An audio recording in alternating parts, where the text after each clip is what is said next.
Welcome to today's 5-minute Bible study in the Gospel of John. We're beginning to look today at John chapter 19. Now, we're in the midst of Jesus' trial before Pilate. You remember it's early Good Friday morning. Pilate has already determined that Jesus is not guilty of anything. He's already said, I find no basis for a charge against him. And even though the Jewish leadership has accused him of being a rebel against Rome, Pilate realizes that if Jesus claims to be a king, it's some sort of spiritual king that is no threat. He even tried to release Jesus as the prisoner released for the Passover, but they asked for Barabbas instead. So Pilate decides, even though Jesus is innocent, that he'll punish him anyway. Notice what he does. Pilate took Jesus and had him flogged. The soldiers twisted together a crown of thorns. They put it on his head. They clothed him in a purple robe, and they went up to him again and again, saying, Hail, King of the Jews! They slapped him in the face. So once more Pilate came out and said to the Jews, Look, I bring him out to you to let you know I find no basis for a charge. So Jesus came out wearing the crown of thorns, purple robe. Pilate said, Here's the man. But the chief priests and the officials cry out, Crucify, crucify. Now notice Pilate is still trying to release Jesus. He has him flogged. We may wonder, well, why would he have him flogged if he knew he was innocent? Well, in the Roman system of justice, if you want to call it that, Romans assumed that if someone were charged with something, they should be punished even if they were innocent. So Pilate has no problem punishing an innocent man. That's what you get for being charged.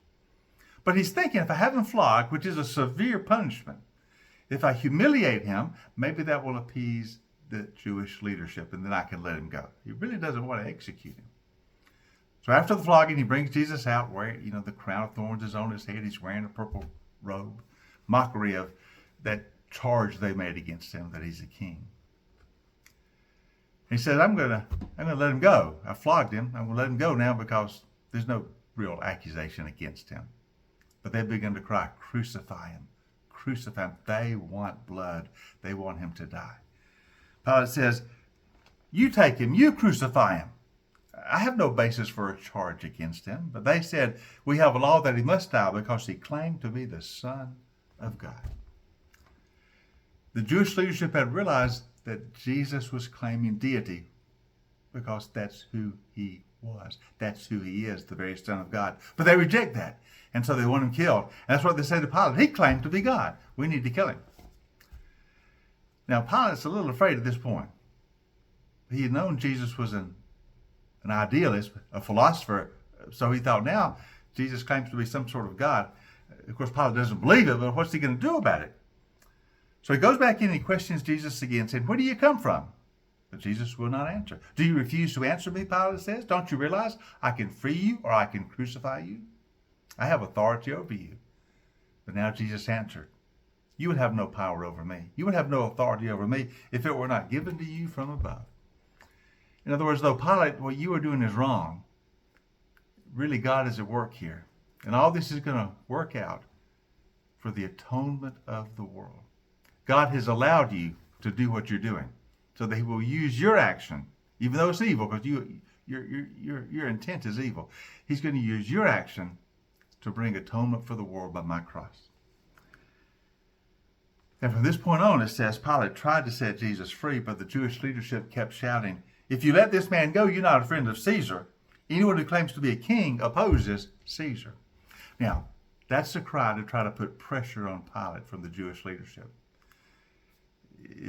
If they can make a charge against Pilate that he is allowing a rebel against Caesar to go free, they might get Pilate in trouble with higher up authorities. If Caesar in Rome hears that Pilate is letting rebels go free, Pilate might lose his job.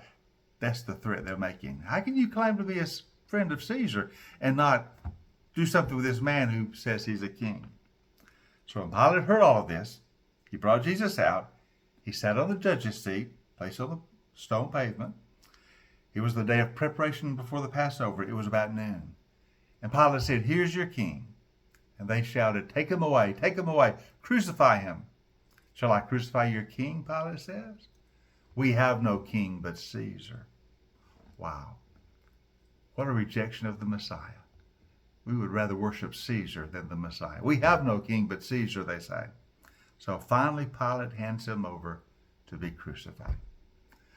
Reluctantly, Pilate decides to crucify Jesus.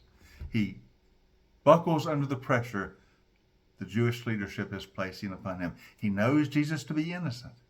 He knows he's not deserving of this, but he hands him over to be crucified to appease the crowd. Of course, as I said, Pilate's action is evil. He's a weak man. He's a coward. But God uses this to bring about the act of atonement, for the sacrificial death of Jesus will be for the salvation of the world. And even though Pilate thinks he is in control, he's not. God is. And Jesus is not having so much his life taken from him as he is voluntarily giving himself as a sacrifice for the salvation of the world. And so the scene is set with Pilate's order for Jesus to be crucified.